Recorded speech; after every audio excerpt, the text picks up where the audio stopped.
mais il y a du boulot. Merci infiniment, Madame Casalis. Alors, à titre personnel, je suis plutôt ravie parce que, au-delà de la posture du collectif de se mettre contre l'inscription, je vois que nous convergeons sur tous les objectifs que vous avez indiqués. Donc, à titre personnel, ça me montre un chemin de convergence. Donc, voilà. Je laisse la parole à Anaïs Defosse. Merci, Madame la Présidente.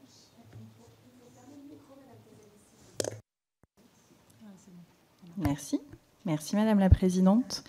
Mesdames les députés, je vais tâcher dans les 5 minutes qui m'étaient imparties de vous dresser de manière non exhaustive les difficultés rencontrées par les victimes de violences sexistes et sexuelles tout au long de ce très long parcours judiciaire, puisque c'est ce qu'il m'avait été demandé. Alors, première étape, la plainte.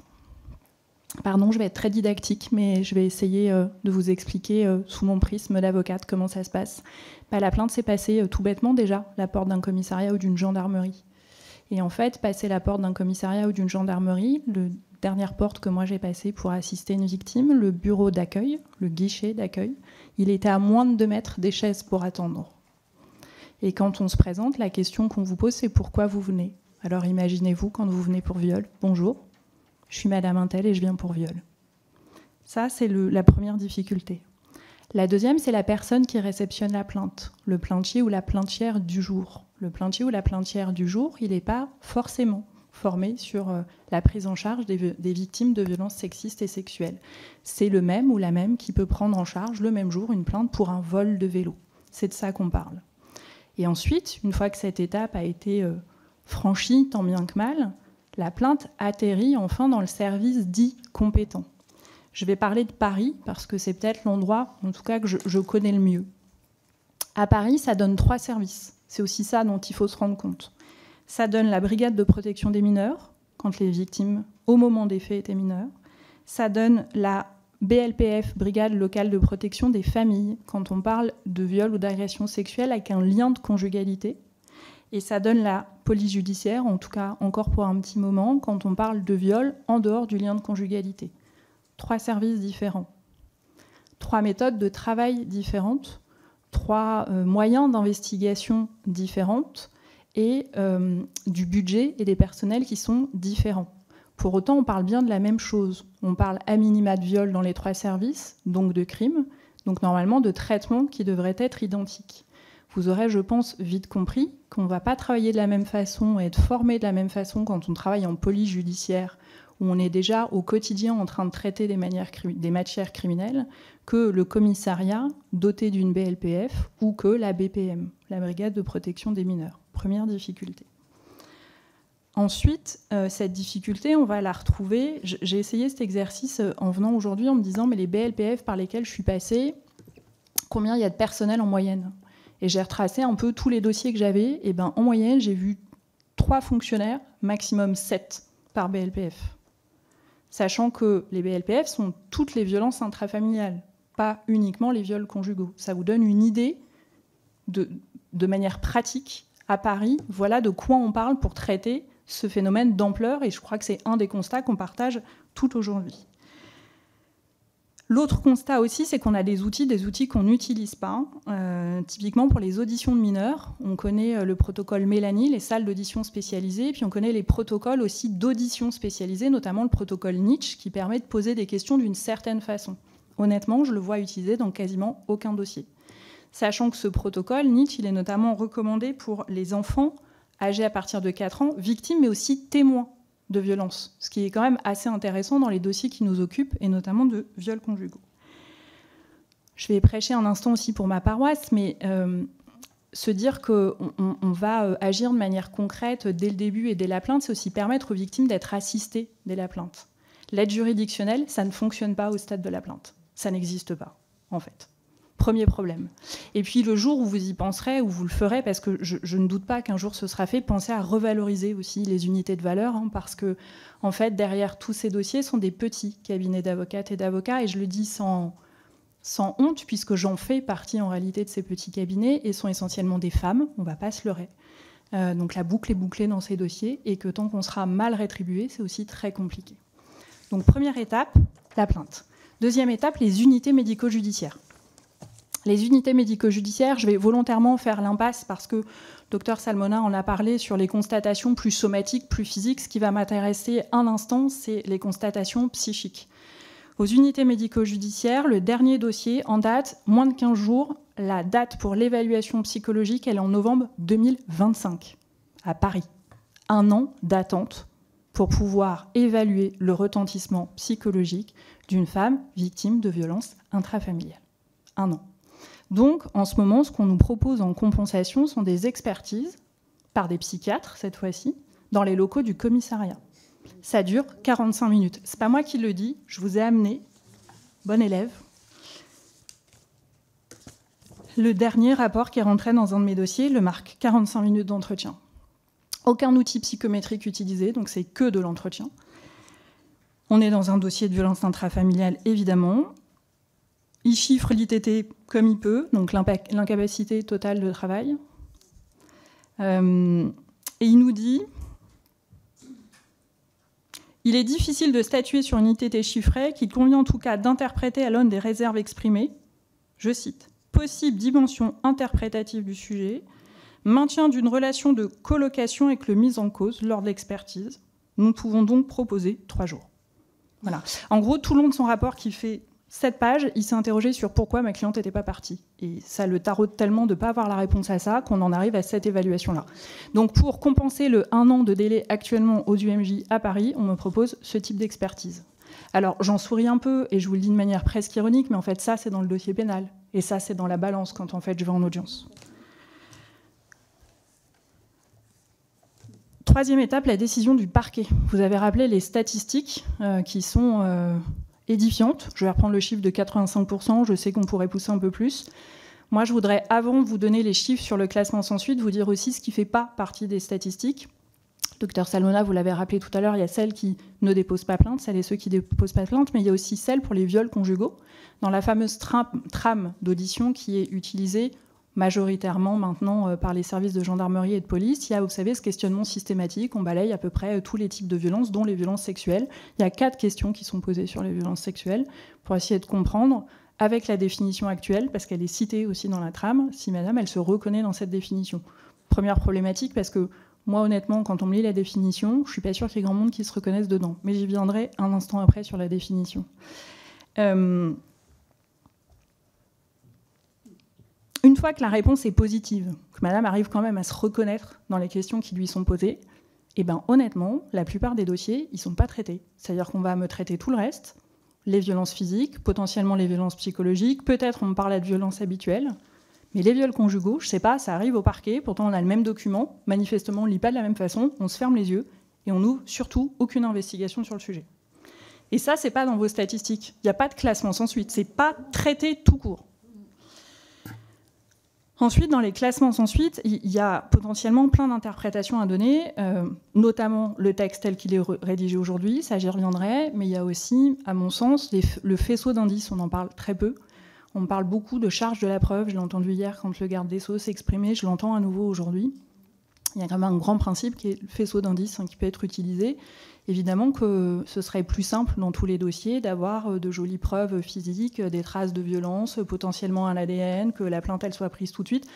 Évidemment, d'avoir des vidéos, d'avoir des reconnaissances, évidemment. Ce n'est pas la majorité de nos dossiers, vous le savez déjà, je ne vous l'apprends pas. Pour autant, il y a plein de choses qui peuvent être faites. Il y a de la téléphonie qui peut être faite, et surtout, alors la téléphonie, je dois reconnaître, je partage quand même l'analyse de Mme Casalis, il y a des choses qui évoluent quand même positivement.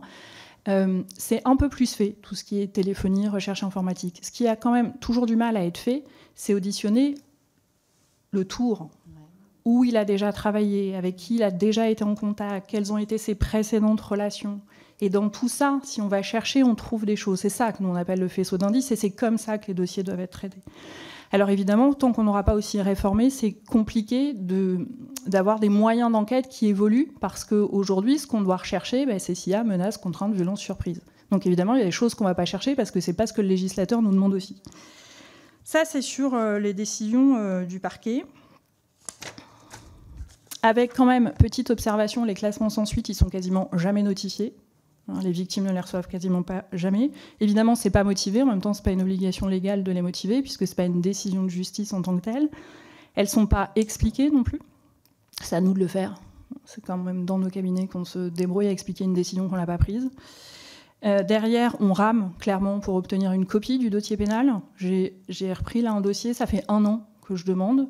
Il est à l'archivage et on me dit à peu près tous les mois qu'on cherche à le désarchiver. Je ne l'ai toujours pas entre les mains.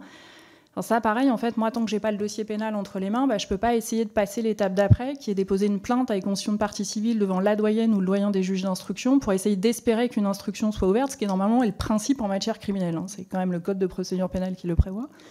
Donc ça, c'est l'autre difficulté. Et puis, la difficulté, elle est aussi dans ce que je viens de vous dire, ça demande une démarche proactive de la victime, en fait.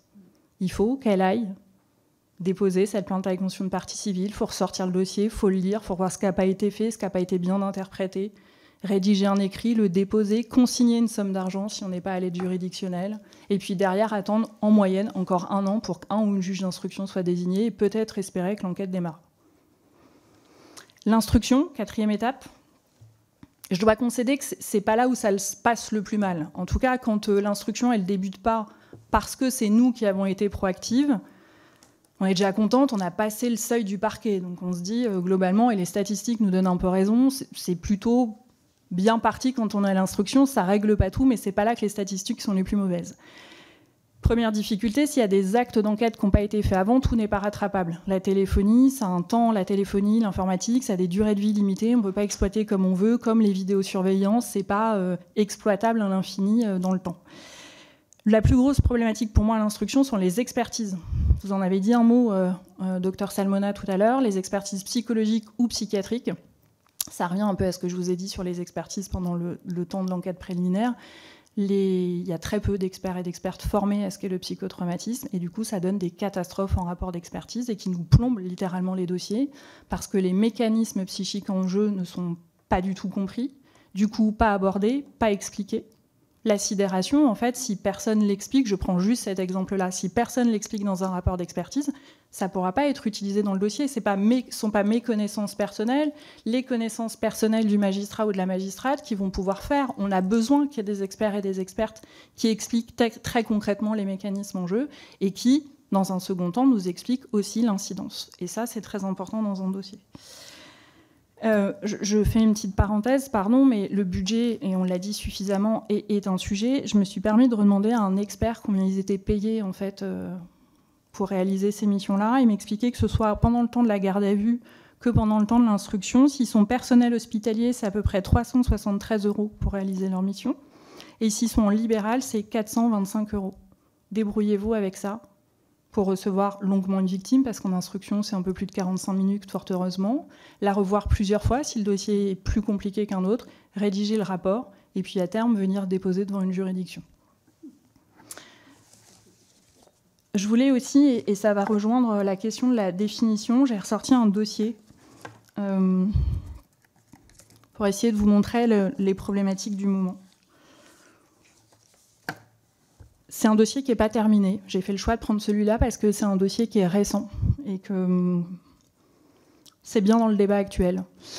C'est un dossier qui est à l'instruction. On est en violence habituelle, menace de mort, dégradation et viols conjugaux. Dans ce dossier-là, à 2 étapes différentes de la procédure d'instruction, j'ai le parquet qui a été amené à donner son positionnement dans le dossier.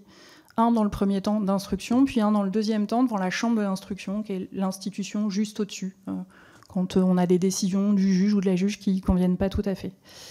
Donc 2 procureurs faisant partie de la même institution, mais 2 personnes différentes qui ont remis 2 avis différents. C'est vous dire à quel point la définition aujourd'hui ne va pas, si dans un même dossier, au sein de l'institution, j'ai des avis fondamentalement différents. Je vais vous lire le premier, et puis je vais vous lire le deuxième.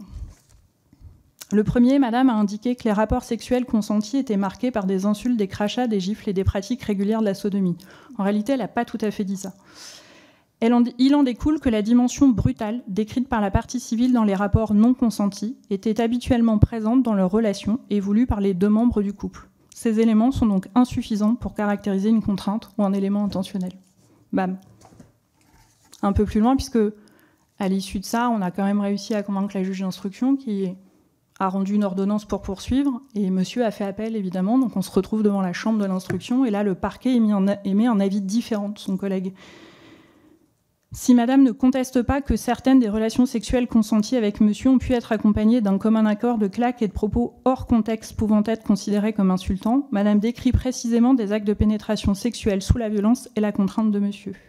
Ainsi, elle décrit le processus par lequel elle ne peut que, contrainte, laisser son compagnon disposer de son corps, car convaincue qu'elle est responsable de la violence que monsieur lui fait subir, et qu'en tout état de cause, à défaut de se soumettre, elle va subir sa violence verbale et physique. C'est évidemment ce que nous soutenions. Ce que je veux vous dire, c'est que la définition actuelle, et j'y reviendrai plus longuement, je pense, en réponse à vos questions, elle permet ces interprétations complètement modulables, notamment de la notion de contrainte qui n'est pas définie. On peut mettre ce qu'on veut dedans. Et quand on peut faire ce qu'on veut avec, eh ben on peut aussi sortir complètement des dossiers. Ça, c'est pour l'instruction. Je mets de côté volontairement la phase de jugement, mais je pourrais répondre à toutes vos questions, notamment sur les cours criminels, si vous souhaitez être éclairé. Et je voulais juste vous faire un mot sur la procédure d'indemnisation dont on ne parle jamais. J'ai lu de manière très attentive les 140 propositions de la coalition féministe, et je dois dire que la proposition 105 m'a vraiment hérissée complètement quand je lis qu'il faudrait une barémisation de l'indemnisation des victimes de violences sexuelles pour faciliter leur démarche. En réparation du dommage corporel, on s'est suffisamment battu pour parler de réparation intégrale du préjudice, d'individualisation de l'indemnisation, parce que chaque situation est différente et que les répercussions, en l'occurrence de ce qui nous occupe d'un viol d'une personne à l'autre, ne sont pas les mêmes. Et que c'est ça qu'il faut continuer à évaluer convenablement avec de bons experts pour réussir, comme une personne accidentée physiquement, accidentée de la route, avoir une juste et intégrale réparation de l'ensemble de ses préjudices. Adélaïde Bon avait écrit dans la petite fille sur la banquise qu'elle avait été extrêmement choquée de ne pas valoir plus qu'un véhicule d'occasion. Ne lui donnons pas raison et ne proposons pas de barémisation de l'indemnisation. En 2 mots, sur la définition, je voudrais répondre à ce qui a été dit. Moi aussi, je suis d'accord pour dire qu'évidemment, on ne veut pas juste non consenti dans le texte. Il est hors de question qu'il y ait juste non consenti entre 2 virgules dans un texte. Il faut d'une part définir le consentement. Le consentement, aujourd'hui, il est partout. Il est dans tous les dossiers, il est dans la société civile. Le dossier actuellement de Mazan nous donne encore une illustration. On ne peut pas faire sans. Ça a d'ailleurs été dans les débats pour la loi de 1980. La loi de 1981 avait été portée au débat la question du consentement, puis finalement, ça a complètement disparu du débat. La question aujourd'hui, c'est d'une part définir le consentement. Qu'est-ce que c'est ? Il doit être libre, il doit être explicite. Il ne doit pas pouvoir être donné à l'avance.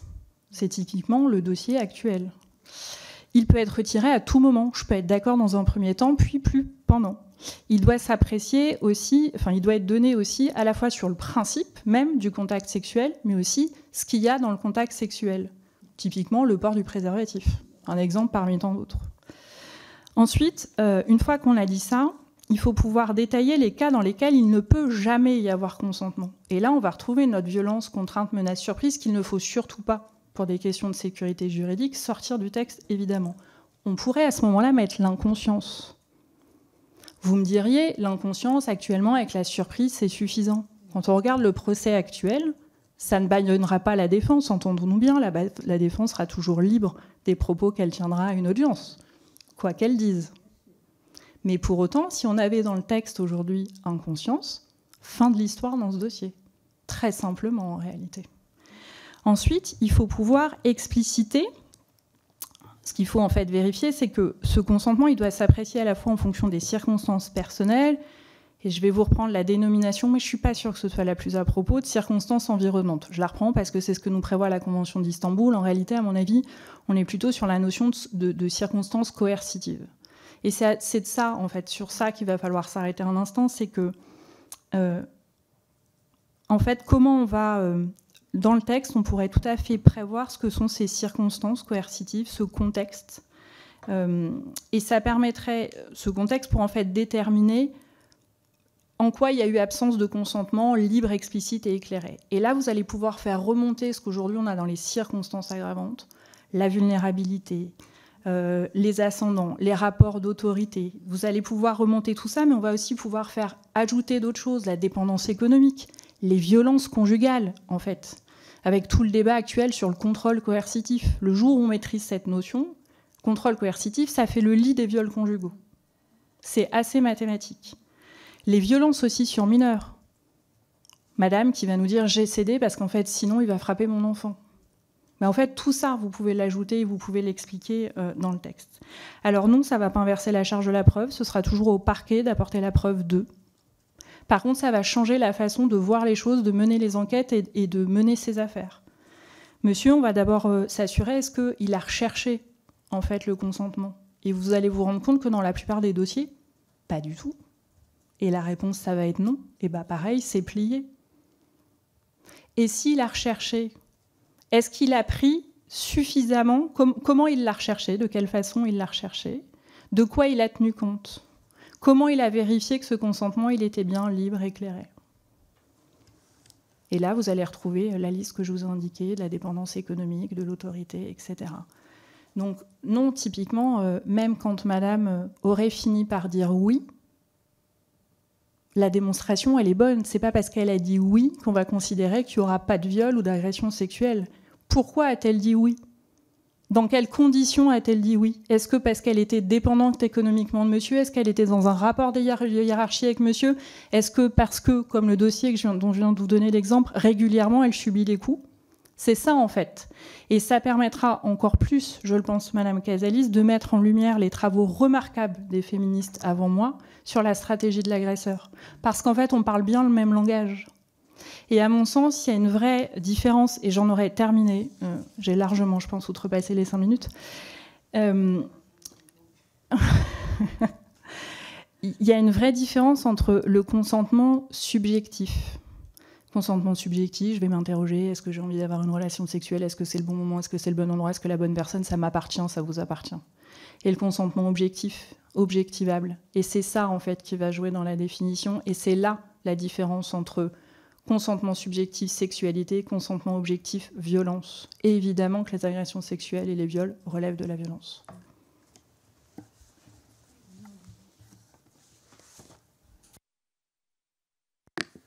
J'entends